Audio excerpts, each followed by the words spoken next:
प्यारे दोस्तों, अस्सलाम वालेकुम। आप देख रहे हैं इरफानी वर्ल्ड यूट्यूब चैनल और मैं हूं मोहम्मद इरफान झारखंड। दोस्तों, आज इस वीडियो में हज़रत बाबा ताजुद्दीन सरकार की एक ऐसी करामत बताने वाले हैं, एक नहीं बल्कि दो ऐसी करामत बताने वाले हैं दोस्तों, जिसको सुनकर यकीनन आपका ईमान ताज़ा हो जाएगा और आपको ये पता चलेगा कि अल्लाह के वली कैसे कैसे करामत दिखाते हैं।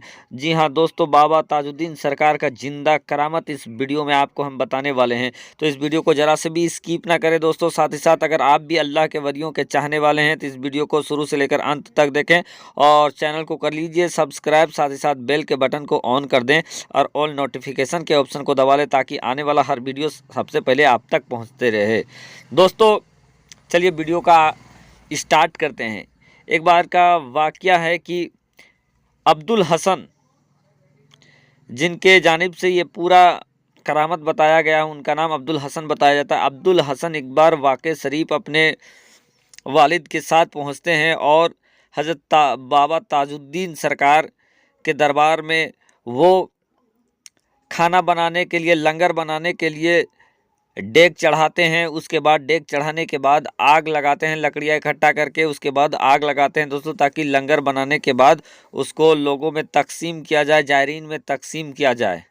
डेग चढ़ जाता है, डेग में चावल वगैरह डालते हैं। उसके बाद दोस्तों, जैसे ही डेग में आग लगाया जाता है, नीचे लकड़ियों में आग लगाया जाता है कि अचानक से पानी आने लगती है, बरसात होने लगती है और बरसात इस कदर होता है कि जो लकड़ियाँ थी उन आग भी बुझ जाती है, साथ ही साथ लकड़ियाँ भी बहकर चली जाती है। दोस्तों, इस कदर बारिश हुई कि लकड़ियाँ बहकर चले गई और इधर कुछ लोग थे जो ये तमाम माजरा को देख रहे थे और देखने के बाद अब्दुल हसन साहब और उनके हमनवा के ऊपर वो हंसने भी लगे। इस पर दोस्तों अब्दुल हसन साहब ने बताया कि उनको काफ़ी शर्मिंदगी भी महसूस हुआ, लेकिन चूंकि वो क्या कर सकते थे, बारिश ने आग को बुझा डाला था। दिल ही दिल यही सोच रहे थे कि जब बारिश रुक जाएगी तो फिर से वो लकड़ियाँ इकट्ठा करेंगे, फिर से जलाने के बाद तबर्रुक तैयार करेंगे और इसको बांटेंगे। बहरकैफ दोस्तों, इसी पसोपेश में थे कि उन्होंने देखा कि एक इंसान जिसके हाथों में हथकड़ी लगा हुआ है और वो 2-4 कांस्टेबल के हमरा वो बाबा ताजुद्दीन सरकार के सामने पहुंचता है। बाबा ताजुद्दीन सरकार के सामने पहुंचने के बाद वो सलामी मारता है और उसके बाद ये कहता है कि बाबा, मुझे फांसी की सज़ा हो गई है, मुझे फांसी की सज़ा हो गई है। आप मेरे हक में दुआ कर दीजिए ताकि फांसी की सज़ा टल जाए। बहरकैफ दोस्तों, बाबा ताजुद्दीन सरकार ने उससे कहा कि तुम उल्टे पांव लौट जा रे और जाने के बाद तुम उसको सलाम कर, तुम्हें रिहाई मिल जाएगी। इतना कहना था कि दोस्तों कि वो इंसान जिसको फांसी की सज़ा हुई थी उसके चेहरे में चमक आ जाती है। उसको ये लगता है कि अब बाबा ताजुद्दीन सरकार ने कह दिया है तो यकीनन वो दोबारा से जब अपील करेंगे तो उनकी रिहाई हो जाएगी। इसके बाद दोस्तों, उनके वालिद साहब यानी अब्दुल हसन के वालिद साहब भी वहाँ थे। वो पूछते हैं उस कैदी से कि आखिर तुझे सज़ा किस बात को लेकर हुई है। इस पर वो इंसान कहता है कि मैंने अपनी बेटी को अपने नौकर के साथ काबिले ऐतराज तरीके से देखा था और इसके बाद मैंने उस नौकर को वहीं पर फिन्नार कर दिया था और उसके बाद मेरी बेटी वहां से भाग निकली थी और यही वजह है कि मुझे फांसी की सज़ा हो गई है।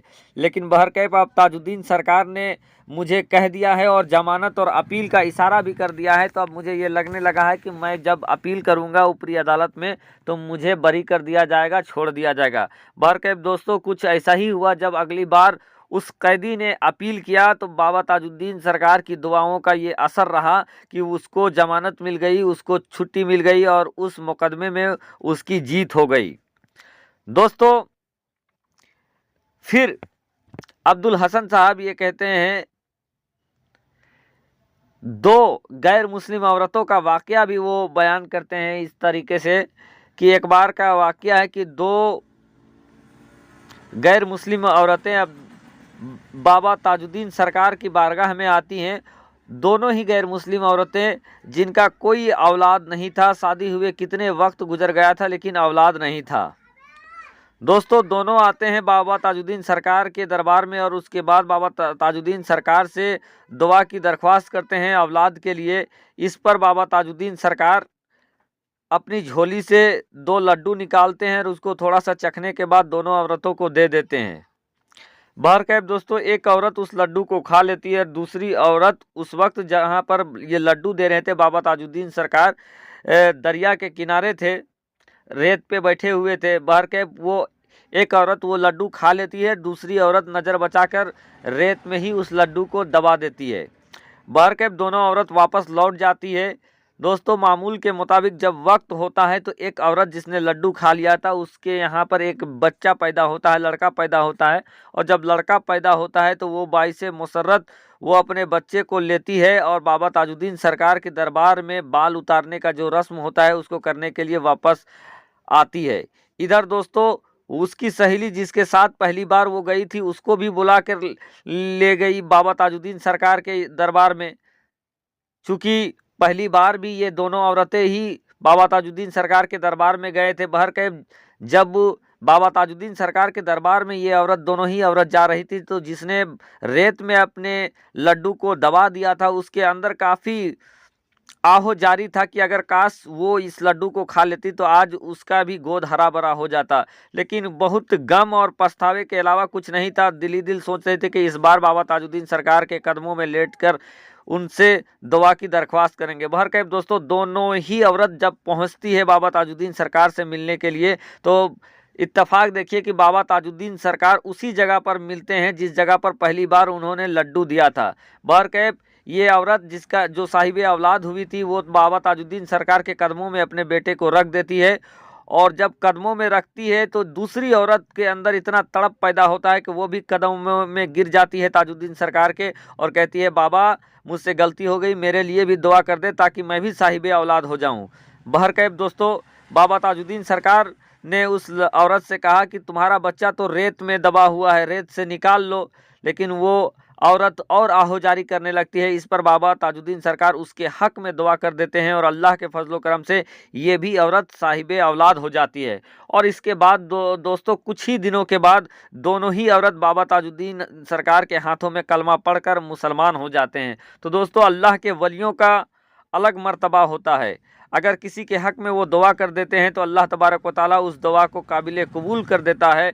इधर जुबान से निकली तेरी तेरी दुआ न कभी मकतूल हुई, इधर जुबां से निकली उधर कबूल हुई। अल्लाह के वलियों का अलग शान है दोस्तों। तो अल्लाह के वलियों से मोहब्बत करें और ये वाक़या आपको अच्छा लगा तो आगे ज़्यादा शेयर करें।